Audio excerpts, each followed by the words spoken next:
So today we are going to be talking about Scooby Doo, the creative process, and van life, and how all those things mash up and mesh up together in my mind and how they connect. So starting with Scooby Doo. Scooby Doo is a super awesome show. If you haven't seen it, go check out the old episodes or What's New Scooby Doo. Those are all super good. I've always related to the character of Shaggy in that I love food and I don't really like scary stuff that much. If you can ask my friends, I do not like horror movies, but I do love food and I make a mean giant sandwich. So, hey, I don't have a Great Dane, but I do have two little Yorkie poos. Those are dogs. Dog names are so odd. But Scooby Doo is also very interesting because even though he's a Great Dane, the way that the character designers designed him was kind of to be the opposite. Because Great Danes are very regal, very noble. And Scooby Doo has the bent ears. He has kind of a rounded jaw. He has this arched back, nothing like a Great Dane. But his design is so lovable and I think it's an amazing character design. And if you didn't know, Scooby Doo is voiced by Frank Welker, who also voices Fred, which is kind of crazy. He's a super talented actor and he's been doing it for a long time and he's still doing it, so it's pretty amazing.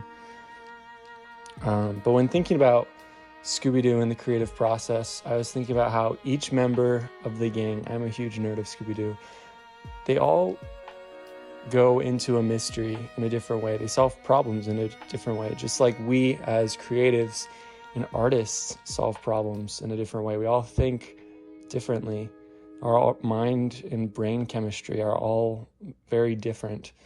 Like Shaggy and Scooby, they first start with eating something, making sure that their tummy is full, that they got a good strong hearty meal before they go and try to figure this out. And that can be good for art too. If you're having block or you're not sure what to do, sit down and eat something. Or when I'm angry or when I'm mad at for some reason or impatient, it's usually because I'm hangry and I just need to eat something, or I need sleep. So be aware of those rhythms in yourself and take care of yourself.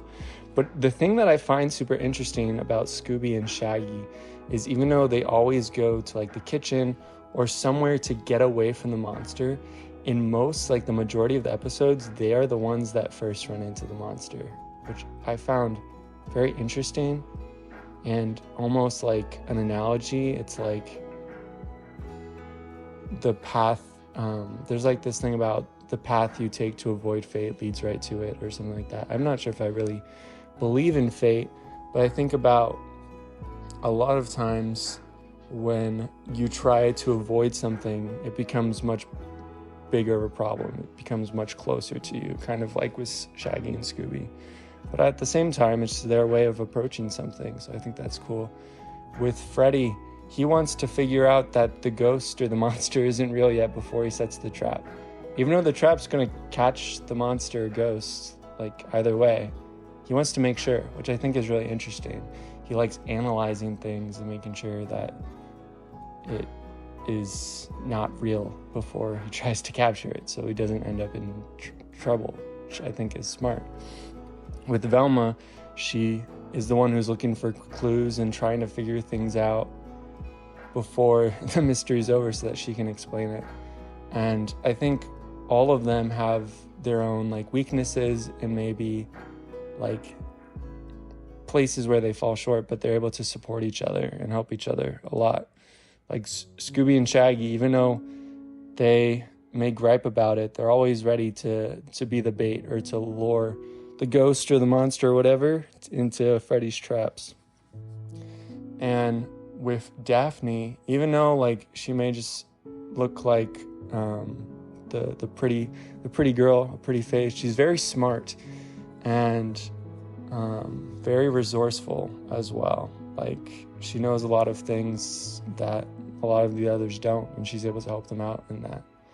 And she goes at a mystery by listening to others and being with others and standing with them and being a support to them, which I think is really cool. And you're like, wow, like I've never looked at Scooby Doo this way. I love Scooby Doo, like I said before. And I think it's really cool, also relating a bit to the creative process, how for them, every single episode is very similar. It's kind of the same structure. It's like, you would think you'd get old of it, but I don't. Like, I don't know about you, but I don't. Like, I enjoy every moment of the episodes, and the personalities of the character and who they are, it's just so awesome seeing that within this story. And it's actually been a huge inspiration for me in telling stories. I like telling stories with a gang or a crew or a team of people that are working together, and their strengths are filling the other's weaknesses, and they all have their own different gifts and talents and things that they can do better than anyone else to help people. But with this same structure, I think there's patterns also in our lives as creatives and as individuals. And if we are aware of those patterns and see those patterns, we're able to adjust to them, and we're able to adapt, and we're able to realize the things that can help us and the things that won't help us. And it's also really interesting how there's some episodes of Scooby Doo where the monster is real.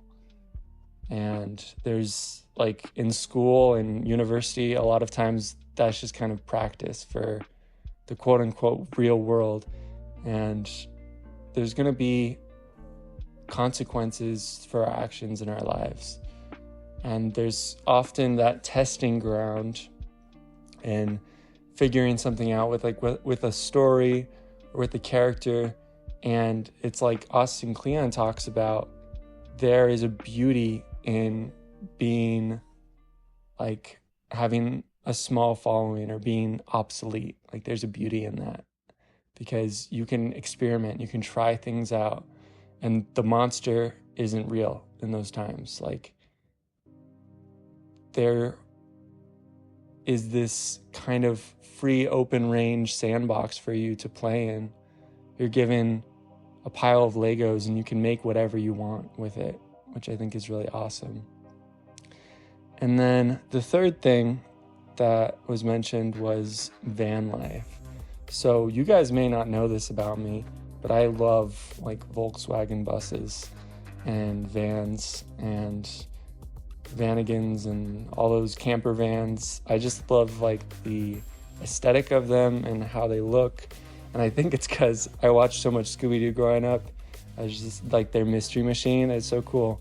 And I find it interesting how, like, Scooby and Shaggy are always in the back usually, but in some there's like 2 seats in the back. They have computers in the back. It changes. It's very interesting. But I always found van life super cool. And of course I've done, like, research into it and stuff, and how there's so much that you got to be aware of, like paying for fuel. There's give and takes with things as there is with everything. But I think the thing that excites me the most about it, and why I kind of wrote it into one of my stories, is how you're able to be somewhere different every day and have a different experience. It's kind of like a new episode's like how The Mandalorian started, where each new episode was a new planet, a new place, and a new situation, and a new mystery to be solved. Like Freddy says, looks like we got another mystery on our hands. And another thing you might have noticed from listening to my podcast is I say "like" a lot, and it's kind of like a filler word, but also I think it might be because I watched a lot of Scooby Doo and I related to Shaggy, and I think it'd be cool to be able to do his voice. I still can't quite do it. Sometimes I can do Scooby's voice, but I think all in all, it's really cool how these old shows, like the old Scooby Doos, were made a long time ago, like 1960s or 70s, something like that.